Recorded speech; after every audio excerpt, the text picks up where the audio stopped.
Well, hello, my dear friends. Justyn Smith here, and I want to welcome you to Acts 25. Acts 25. Today we are looking at this topic and title, Ruthless Enemies. Ruthless Enemies. So let's jump into the passage and understand what Paul is going through, and then relate to how we can trust the grace of God when we have ruthless enemies. Number one, Paul's ruthless enemies. Notice what it says in verse 1 through 3. Now when Festus was come into the province, after 3 days he ascended from Caesarea to Jerusalem. Then the high priest and the chief of the Jews informed him against Paul, and besought him, and desired favor against him, that he would send for him to Jerusalem, laying wait in the way to kill him. Again, guys, we're talking about ruthless enemies, and Paul specifically has ruthless enemies because of his stand for the gospel and because of great wisdom that God has given to him to be able to approach and to handle the responses as well as the accusations against him.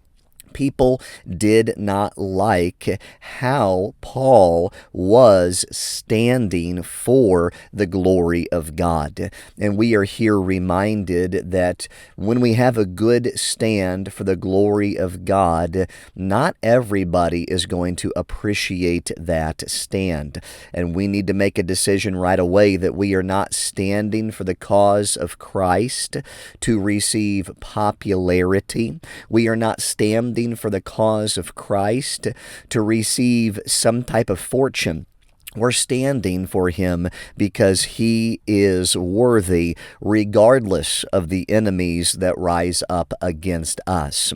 This leads to a second point, the grace of God through a lost ruler.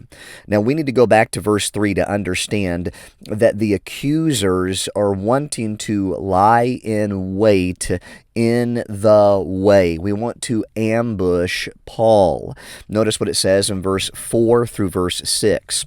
But Festus answered that Paul should be kept at Caesarea, and that he himself would depart shortly thither. Let them therefore, said he, which are among you, are able, go down with me and accuse this man, if there be any wickedness in him. And when he had tarried among them more than 10 days, he went down into Caesarea, and the next day, sitting on the judgment seat, commanded Paul to be brought. And so we understand that Felix is going to be used of God by the grace of God to provide safe passage to the judgment seat. You see, the people, and if we're not careful, we'll miss out how God is gracious in these couple verses. The people wanted to ambush Paul. The people wanted that kind of approval from Festus. But Festus did not have it. Festus was going to give Paul a fair trial, and the guys could join him there, come with him, and there accuse him at the judgment seat. So that's very important to understand as we study the scriptures together, the grace of God during the ruthless enemies accusation against Paul, which leads us to a third thought today. The leaders talk, and Agrippa becomes interested in Paul's case. Now, I have a lot of verses before me that we are going to attempt to get through, and it's very important for us to study these scriptures, whether we look at them kind of skimming them, or whether you take the time to dive deeper, understand what is going on. In verse 7, when he was come, the Jews which come down from Jerusalem stood round about, and laid many and grievous complaints against Paul, which they could not prove. It's very important for us to realize Paul, he was innocent. His hands were clean.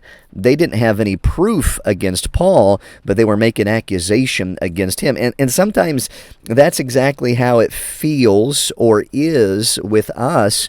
What have I now done? like David standing before, the approach toward the valley where he would fight Goliath. What have I now done? Is there not a cause? And Paul is feeling at this time the same exact thing as accusations are thrown against him, but he understands that he is innocent before a holy God. The thing that he is guilty of is a clear conscience before God and preaching the gospel of Jesus Christ. In verse 8, while he answered for himself, neither against the law of the Jews, neither against the temple, nor yet against Caesar have I offended anything at all. But Festus, willing to do the Jews a pleasure, answered Paul and said, Wilt thou go up to Jerusalem, and there be judged of these things before men? Then said Paul, I stand at Caesar's judgment seat where I ought to be judged. To the Jews have I done no wrong, as thou very well knowest. And Paul is saying, come on, you understand where I am at. You understand what I have done. You have sought after me for counsel. You have not received it. I bring it again. You are a wise man. You need to listen. I haven't done anything. I don't deserve to go up there. I haven't done anything against them. In verse 11, for if I be an offender or have committed anything worthy of death, I refuse not to die. But if there be none of these things whereof these accuse me, no man may deliver me unto them. I appeal unto Caesar. Paul is very wise in how he's responding. Then Festus, when he had conferred with the council, answered, Hast thou appealed unto Caesar? Unto Caesar shalt thou go. And after certain days, King Agrippa and Bernice came unto Caesarea to salute Festus. And when they had been there many days, Festus declared Paul's case unto the king, saying, There is a certain man left in bonds by Felix, about whom, when I was at Jerusalem, the chief priests and the elders of the Jews informed me, desiring to have judgment against him. Whom I answered, It is not the manner of the Romans to deliver any man to die, before that he which is accused have the accusers face to face, and have license to answer for himself concerning the crime laid against him. It's like he is saying he has the right to a trial, and Paul is exercising that right. In verse 17, Therefore, when they were come thither without any delay, on the morrow I sat on the judgment seat and commanded the man to be brought forth, against whom, when the accuser stood up, they brought none accusation of such things as I supposed, but had certain questions against him of their own superstition, and of one Jesus, which was dead, whom Paul affirmed to be alive, which is referring to the gospel. This is what Paul's stance is all about, the gospel of Jesus Christ, the death, burial, and resurrection of our precious Lord. Paul is standing for the gospel, and because he is standing for the gospel, he has ruthless enemies that continue to pursue and continue to attack. And because I doubted of such manner of questions, I asked him whether he would go to Jerusalem and there be judged of these matters. But when Paul appealed to be reserved unto the hearing of Augustus, I commanded him to be kept until I might send him to Caesar. Then Agrippa said unto Festus, I would also hear the man myself. Tomorrow, said he, thou shalt hear him. And so Agrippa becomes interested in Paul and what Paul is standing for. Number 4, they are still trying to figure out how to trip up Paul. And this has everything to do with the ruthless enemies that are against the cause of Christ, ultimately, against the human instrument, which is Paul, the preacher of the gospel. It says in verse 23, On the morrow, when Agrippa was come, and Bernice with great pomp, and was entered into the place of hearing. Okay, so you could just imagine the entrance. You can imagine the fanfare. Here comes Agrippa and Bernice, with the chief captains and the principal men of the city. At Festus's commandment, Paul was brought forth. And just begin to let your mind paint this picture, okay? And Festus, in verse 24, said, King Agrippa, and all men which are here present with us, see this man, about whom all the multitude of the Jews have dealt with me, both at Jerusalem and also here, crying that he ought not to live any longer. Now, I don't know about you, but I have never to date had this type of threat against me. Now, Justyn Smith ought not live any longer. It wouldn't take much or the wrong crowd hearing of my beliefs in Jesus Christ for somebody to stand up and say something like this. But Paul had the attention of ruthless enemies. Here's what I want you to note. God had Paul right where God wanted him. Notice as we continue reading, I'll make a few more statements about that as you carry on with me.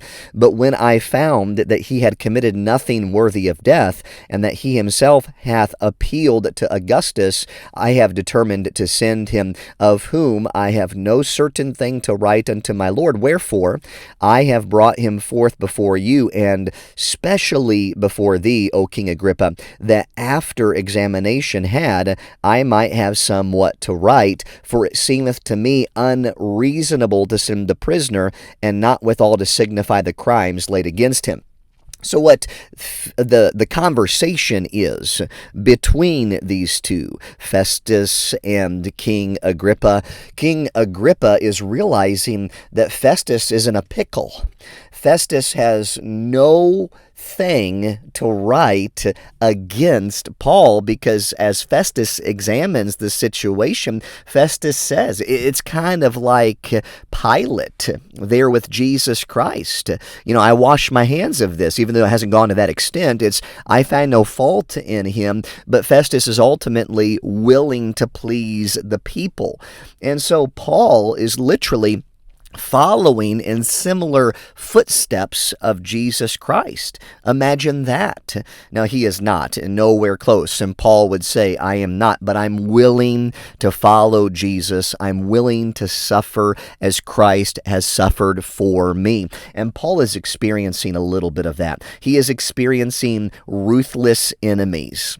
Now, I want to end with that thought again that we brought up just a little bit ago, that even though Paul is facing ruthless enemies, and we would say, I would rather not be there, God had Paul right where he wanted him.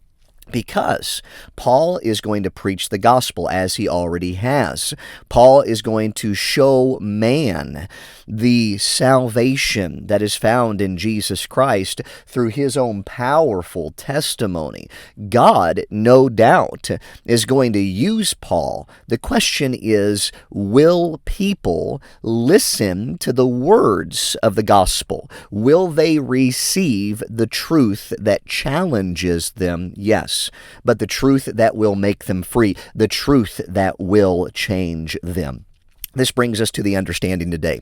If we have ruthless enemies, we can stand, having done all to stand. We can understand a good perspective during those days and say, wait a second, God might have me right here where I am at with all the stresses I am facing for a very specific purpose, and that is to give Him the glory, to preach the gospel of Jesus Christ, to rest in who He is, that He might have His way with me and other people. My dear friends, I want to thank you for listening to the broadcast today, and I trust and pray that you'll join us on our next one for the glory of God. God bless you.